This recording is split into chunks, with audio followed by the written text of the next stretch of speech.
గతంలో ఇట్లాగే ఒకరోజు చాలా గంభీరంగా సవాల్ చేశారు ముఖ్యమంత్రి గారు. మీరు ప్రెస్ క్లబ్కి రండి, తేల్చుకుందాం, ఎవరు రైతులకు ఏం చేశారో తేల్చుకుందాం రండి అని ఇదివరకు సవాల్ చేశారు. ఆ రోజు మేమందరం కూడా మరి గౌరవ ముఖ్యమంత్రి గారు పిలిచారు కదా, మేము కూడా పూర్తి వివరాలతో 10 ఏళ్లలో మేమేం చేశాము, మరి 2 ఏళ్లలో మీరేం చేస్తున్నారు రైతులకి చెప్తామని చెప్పి మేమందరం కూడా ముఖ్యమంత్రి గారి సవాల్ని స్వీకరించి ప్రెస్ క్లబ్ పోయాం. ఆ రోజు ముఖ్యమంత్రి గారు ముఖం చాటేసినారు, పారిపోయారు.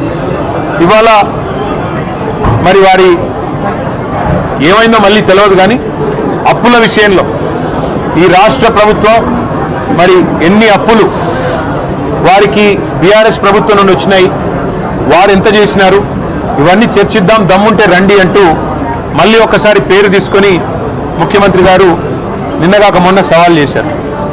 సవాల్ చేస్తే సరే ముఖ్యమంత్రి గారు మేము సిద్ధంగా ఉన్నాం, మీరు ఎక్కడికి రమ్మంటారో చెప్పండి, అసెంబ్లీకి రమ్మంటారా, సెక్రటేరియట్కి రమ్మంటారా, లేదా మీ రాహుల్ గాంధీ గారు 2 లక్షల ఉద్యోగాలు ఇస్తానని చెప్పిన అశోక్ నగర్ చౌరస్తాకి రమ్మంటారా, లేదా మీరు వరంగల్లో రైతు డిక్లరేషన్ పేరిట ఇచ్చిన 34 హామీలు ఇచ్చిన వరంగల్కి రమ్మంటారా, ఎక్కడికి రమ్మంటారో చెప్పండి అంటే ముఖ్యమంత్రి గారు సవాల్ విసిరిన ముఖ్యమంత్రి గారేమో తోకముడిచి పారిపోయారు.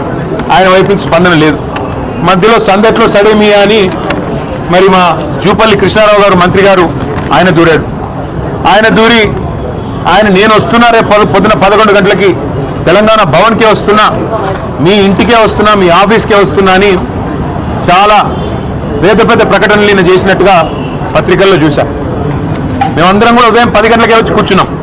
జూపల్లి గారు వస్తే శాలువా కప్పి స్వాగతం పలికి ఆ తర్వాత పత్రికల సమక్షంలో మాట్లాడదాం జూపల్లి గారితో, అన్ని విషయాలు రాష్ట్ర ప్రజలు కూడా చూస్తారు. గౌరవ మంత్రి గారు మరి ముఖ్యమంత్రి గారు పంపితేనే వస్తున్నాడని మేము అనుకున్నాం. మరి ఆయన రాలేదు, ముఖం చాటేసినాడు. ఇప్పుడు ఎక్కడో కూర్చొని మళ్ళీ సేమ్ డైలాగులు, మళ్ళీ చేతగానోడికి మాటలు ఎక్కువ అని, సవాలు స్వీకరించే సత్తా లేదు, ఇచ్చిన మాట నిలబెట్టుకునే తెలివి లేదు, మళ్ళీ ఎక్కడో కూర్చుని పనికి మాలిన డైలాగులు కొడతా ఉన్నారు. మరొక వైపు మా నాయకులు మాజీ ఆర్థిక మంత్రి గౌరవ డిప్యూటీ లీడర్ హరీష్ రావు గారు సంక్షేమ శాఖలో 2000 కోట్ల కుంభకోణం జరిగింది అని చెప్పి ఆరోపణ చేస్తే దాని మీద 3 మంత్రులు మేము వస్తున్నాం గన్ పార్క్కి దమ్ముంటే రండి అన్నారు. హరీష్ రావు గారు బయలుదేరితే మరి వాళ్ళే పోలీసు వాళ్ళకి ఫోన్ చేసి మరి భయపడ్డారేమో. ఎక్కడ హరీష్ రావు గారు, మా నాయకులు మా శ్రీనివాస్ గౌడ్ గారు, మా ఆర్ఎస్ ప్రవీణ్ కుమార్ గారు ఎక్కడ మళ్ళీ వచ్చి వాస్తవాలు చెప్తే ప్రజల ముందు పరువు పోతుందని ఇక్కడ మా తెలంగాణ భవన్లో బయలుదేరిన మరుక్షణంలోనే పోలీసుల చేత అరెస్టు చేయించి ఇప్పుడు కంచన్బాగ్ పోలీస్ స్టేషన్కి తీసుకొని పోతా ఉన్నారంట. నేను రాష్ట్ర మంత్రులను అడుగుతా ఉన్నా, ఒక మంత్రి ఏమో తెలంగాణ భవన్కి వస్తా అంటాడు, పారిపోతాడు. 3 మంత్రులేమో రండి గన్ పార్క్ అంటారు. మా వాళ్ళు గన్ పార్క్ బయలుదేరితే మా నాయకులు మీరు మమ్మల్ని అరెస్టులు చేయిస్తారు. ఇంత భయం ఎందుకు?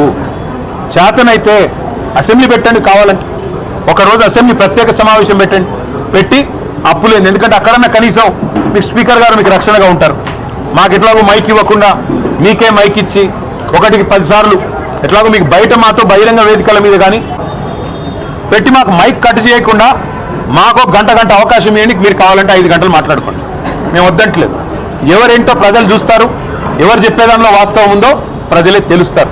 అంతేగాని ఈ చేతగాని డైలాగులు, మళ్ళీ చేతగాని సవాళ్ళు విసిరి పారిపోవడం, దీనివల్ల ప్రజాక్షేత్రంలో మీ డొల్లతనం, ప్రజాక్షేత్రంలో మీ అసమర్థత, మీ అవినీతి మళ్ళొకసారి మీరే చెప్పుకున్నట్టు అయిందని చెప్పి కూడా తెలియజేస్తూ, ఇవాళ చాలామంది పిల్లలు, దాదాపు ఒక 100 మంది పిల్లలు అందరూ కూడా పోలీస్ కానిస్టేబుల్ ఉద్యోగాల కోసం ప్రిపేర్ అవుతున్న పిల్లలు గ్రామీణ ప్రాంతాల నుంచి, జిల్లాల నుంచి ఇక్కడికి వచ్చి దిల్సుఖ్ నగర్లో మరి వాళ్ళ తల్లిదండ్రి కష్టపడి నెలకొక 4-5 వేల రూపాయలు పంపిస్తే అందులో అవస్థలు పడుతూ పీజీ అకామిడేషన్లలో ఉంటూ, వర్కింగ్ విమెన్స్ హాస్టళ్లలో ఉంటూ, చుట్టాల ఇళ్లలో ఉంటూ అవస్థలు పడుతూ ప్రిపేర్ అవుతున్న పిల్లలు ఇవాళ తెలంగాణ భవన్కి వచ్చారు. వచ్చి వారందరూ చెప్పింది ఏమంటే, అన్న మీ ప్రభుత్వం ఉన్నప్పుడు ఆనాడు మీరు మొత్తం 9.5 ఏళ్లలో పోలీస్ నోటిఫికేషన్లు మీరు 46,600 ఉద్యోగాలకు మీరు పోలీస్ నోటిఫికేషన్లు ఇచ్చారు. 2016లో ఇచ్చినప్పుడు 9,281 పోస్టులకు ఇచ్చినారు. సబ్ ఇన్స్పెక్టర్లు 539 మందికి ఇచ్చారు. అట్లాగే 2018లో మళ్ళొక నోటిఫికేషన్లో 18,428 మందికి నోటిఫికేషన్లు ఇచ్చారు. దాంతోపాటు సబ్ ఇన్స్పెక్టర్లు 1271 పోస్టులు ఇచ్చారు. మళ్ళీ 2022లో కూడా మీరు 16,614 ఉద్యోగాలకు నోటిఫికేషన్ ఇచ్చారు. సబ్ ఇన్స్పెక్టర్లు కూడా 500